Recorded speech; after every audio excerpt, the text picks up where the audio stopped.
This is the 8th video in the series called Traitors of the Malheur Refuge Takeover that occurred in Burns, Oregon in January of 2016. A large and sordid collection of people from Burns, Oregon, the local area, and around the country.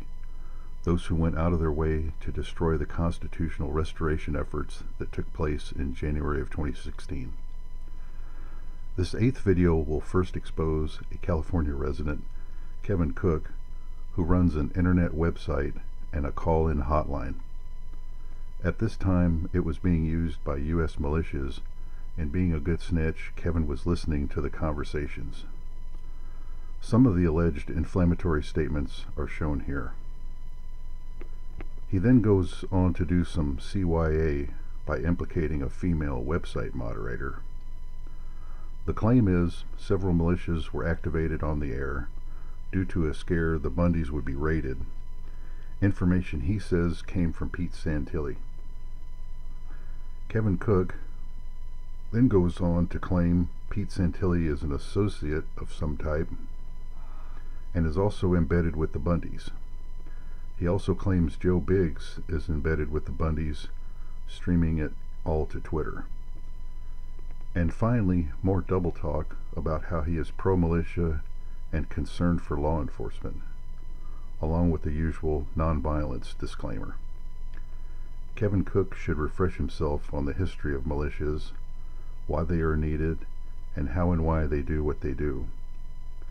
Kevin then gives the FBI the call-in number and the access code so they can listen in too.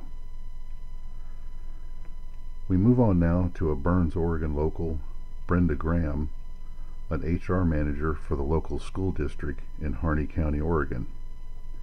She relays a short story to the FBI about how a fellow teacher named Danielle Taylor is pro-militia and has family in the area of the Refuge. Brenda is on the other side of issues, being against the militia, and relays a few more details, none of which are incriminating, but hey, that didn't stop her from calling the FBI, did it?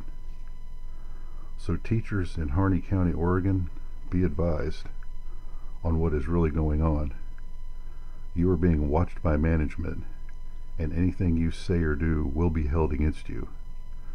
Your free speech over coffee and donuts could force the HR manager to call the FBI. This third individual, another Burns, Oregon local named Leland, contacted tribal police about an encounter with the militia members at a McDonald's restaurant in Burns, Oregon. Apparently he took a picture of 4 members of the militia group and was then confronted about it by the full group of possibly 15 members. Fortunately, neither the group nor Leland did not escalate the situation beyond this, even though Leland says he wanted to, if he had been armed, to have a shootout. He then offers to go get his warriors and take care of the militia members.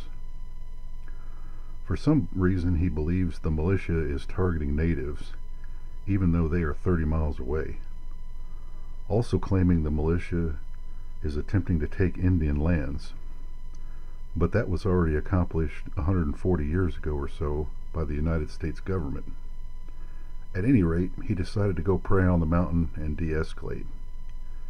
I do hope he sees that the militia in no way attacked Native Indians, and then the action stemmed from grievances against the United States government, the treatment of the Hammond family for 40 years, the treatment of other Western lands ranchers, and the double jeopardy imposed by the legal system on the 2 Hammond family members.